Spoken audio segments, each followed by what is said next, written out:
नमस्कार विद्यार्थी मित्रांनो, अभ्यास करूया या चॅनलवरती तुमचं स्वागत आहे. विद्यार्थी मित्रांनो, आपण आज इयत्ता 10वी बघा इंग्लिश विषय आहे. आपण आज 17-1 पेपर बघणार आहोत. 2025-26 बघा. गुण 80 आहेत आणि वेळ 3 तास आहे. तर बघा, हा आपण पेपर पूर्ण पाहणार आहोत. तर बघा, त्यातील पहिला A. Do as directed. पहिला complete the following words by using the correct letters. तर बघा, पहिला आहे GREAT great, FOCUS focus, परत SUCCESS success आणि SHOW show. तर बघा, दुसरा आहे put the following words in alphabetical order. तर विद्यार्थ्यांना तुम्हाला असे हा पेपर पूर्ण सोडवलेला पाहायला भेटणार आहे. तर बघा, त्याखालील आपण अगोदर प्रश्नपत्रिका बघणार आहोत आणि त्यानंतर उत्तरपत्रिका तुम्हाला पाहायला भेटणार आहे. त्यासाठी आपल्या चॅनलला सबस्क्राईब करून ठेवा, म्हणजेच तुम्हाला सर्व प्रश्नपत्रिकेची या उत्तरपत्रिका पाहायला भेटणार आहे. तर व्हिडिओला लाईक करा आणि आपल्या मित्रमैत्रिणींना हा व्हिडिओ शेअर करा. तर चला, आपण दुसरा प्रश्न बघा इथं चालू झालेला आहे. आता त्या पुढील प्रश्न बघूया.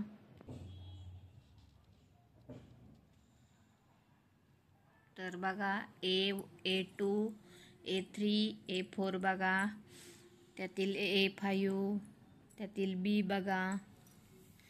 तर सर्व प्रश्न आपण सोडवलेले आहेत.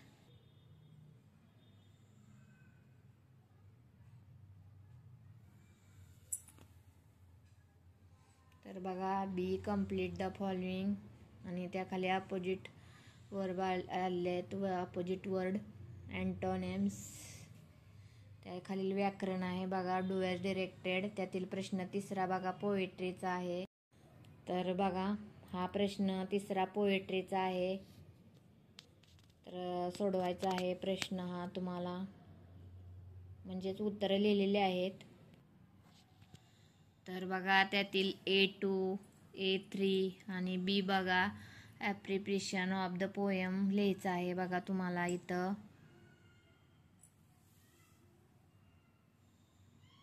मूनलाईट आलेली आहे, बास्केटबॉल ऑफ मूनलाईट हे बघा पोएमचं नाव आहे. आणि इथं पण लेखकाचं नाव दिलेलं आहे बघा, सुनील शर्मा. तर बघा, तुमचं 1 मार्क तर तुम्हाला इथं फिक्स आहे. तर बघा, इथं पॉईंट दिलेले आहेत ॲप्रिप्रिएशनचे. ते title, name of the poet, rhyme scheme, figure of speech आणि थीम, सेंट्रल आयडिया. तर लिहायचं आहे बघा 2-3 लाईनमध्ये. त्यातील बघा, आता प्रश्न चौथा त्यामध्ये पण आलेला आहे बघा. तर तो सोडवलेला आहे, आपण पाहणार आहोत त्याची उत्तरे सुद्धा सर्व. तर बघा, असा पेपर आहे. तर बघा, एक्सक्लेमेटरी सेंटेन्स करायचा आहे तुम्हाला तिथं. परत पोल्युशनबद्दल 2 लाईन लिहायच्या आहेत आणि समरी रायटिंग आहे बघा. आता 5वा प्रश्न बघा, लेटर रायटिंग आहेत. एक फॉर्मल इनफॉर्मल लेटर आहे आणि दुसरं फॉर्मल लेटर आहे. त्यातील B बघा, डायलॉग रायटिंग आहे, B1 आणि B2. तर आपण दोन्ही लिहिलेले आहेत, आपण ते बघणार आहोत उत्तरांमध्ये. तर बघा, इथं जमले सेंटेन्स आहेत बघा, इथं लावायचे आहे जमले सेंटेन्स. तर बघा, C इथं पण डायलॉग रायटिंग आहे बघा. आणि त्यातील B2 बघा, स्पीच रायटिंग आहे. तर बघा, स्पीच रायटिंग आहे, importance of reading in our life ह्याच्याबद्दल लिहायचं आहे. मुद्दे सुद्धा दिलेले आहेत बघा इथं, हे मुद्दे त्यानुसार तुम्हाला लिहायचं आहे. त्यातील बघा,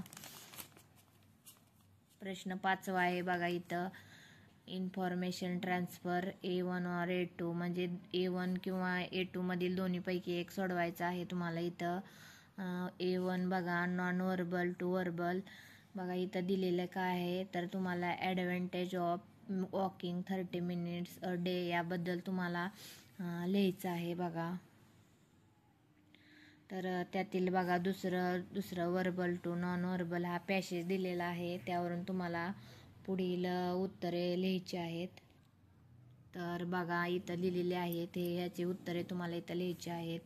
बघा एक्सपॅन्ड द थीम, ह्यामधील तुम्हाला B1 और B2 मधील एक लिहायचं आहे. बघा heavy rainfall disturbs the normal life in Marathwada. तर बघा हेडलाईन लिहायचं आहे, डेटलाईन लिहायचं आहे आणि इंट्रोडक्शन आणि शॉर्ट कनेक्टिंग पॅरेग्राफ म्हणजे छोटा पॅरेग्राफ लिहायचा आहे. हे सगळं हेडलाईन टाकायची आहे ही. तर आपण लिहिलेली आहे ती पाहणार आहोत. त्यातील दुसरा बघा स्टोरी रायटिंग आहे. तर ही स्टोरी आणि नाव पण द्यायचं आहे या स्टोरीला. त्यातील 5वा सेक्शन म्हणजेच बघा 7वा क्वेश्चन ट्रान्सलेशन आहे. तर बघा इथं तुम्हाला मराठीत भाषांतर करायचं आहे. ट्रस्ट म्हणजे काय, सक्सेस म्हणजे काय, तर ह्याची उत्तरे सुद्धा आपण लिहिलेली आहेत ते पाहणार आहोत. तर बी बघा इथं तुम्हाला मराठीत भाषांतर करायचं आहे. आणि सी त्यातील बघा म्हणी आहेत ह्या, तर ह्या म्हणींचं मराठीत तुम्हाला लिहायचं आहे. तर हे सुद्धा आपण सर्व पेपरमध्ये सोडवलेलं पाहणार आहोत. तर आपण चला सुरुवात करूया. तर बघा विद्यार्थ्यांनो, आपण पेपर तर पूर्ण बघितलेला आहे. आता फक्त त्याची उत्तरे आपण बघणार आहोत. बघा सर्व लिहिलेले आहेत, तर तुम्ही ती बघा आणि पेपर आहे तसा तुम्ही सोडवून घ्या.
क्वेश्चन 4 बघा इथं चालू झालेला आहे.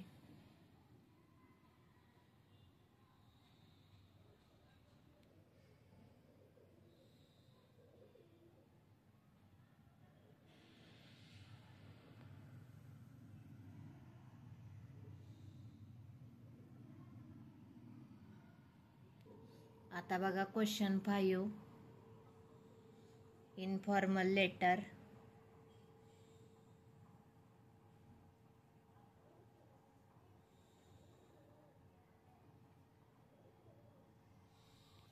आणि इथं फॉर्मल लेटर आहे, हे फॉर्मल लेटर बघा.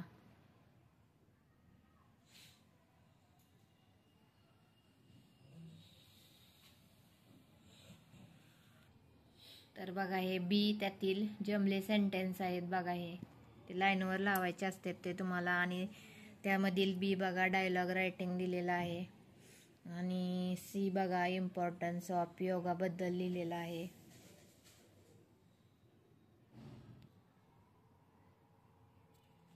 तर बघा त्यामधील स्पीच रायटिंग बघा importance of reading in our life.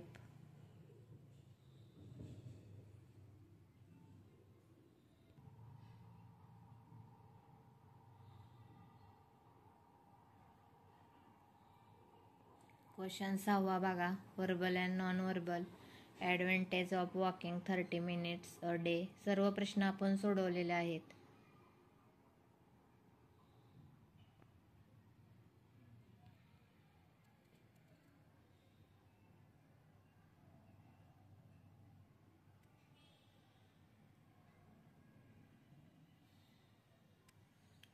त्यातील दुसरा बघा पॉइंट्स इन्फॉर्मेशन पॅरेग्राफ होता बघा, त्याची हे पुढचं उत्तरे आहेत बघा त्याची. तर त्यातील बघा त्यातील B1 बघा एक्सपॅन्ड द थीम.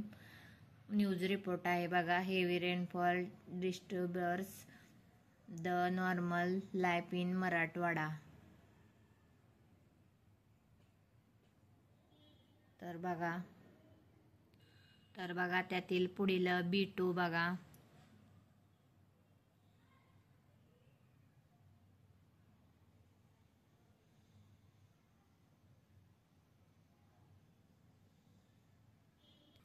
आणि त्यातील शेवटचा प्रश्न बघा 7वा आहे ट्रान्सलेशन आहे बघा. पहिला आहे ट्रस्ट म्हणजे विश्वास. 2 बघा सक्सेस म्हणजे यश. ऑफिस म्हणजे कार्यालय. इमोशन्स म्हणजे भावना. अस्लीप म्हणजे झोपेत. क्लेव्हर म्हणजे हुशार. आणि त्यातील बघा पहिलं बी बघा त्यातील पहिलं ऑलवेज स्पीक द ट्रूथ नेहमी खरे बोलावे. दुसरं बघा water is life save it पाणी हे जीवन आहे ते वाचवा. तिसरं बघा throw garbage in the dustbin कचरा कचऱ्याच्या डब्यात टाका. चौथं बघा to stop pollution use public transport प्रदूषण थांबवण्यासाठी सार्वजनिक वाहतुकीचा वापर करा.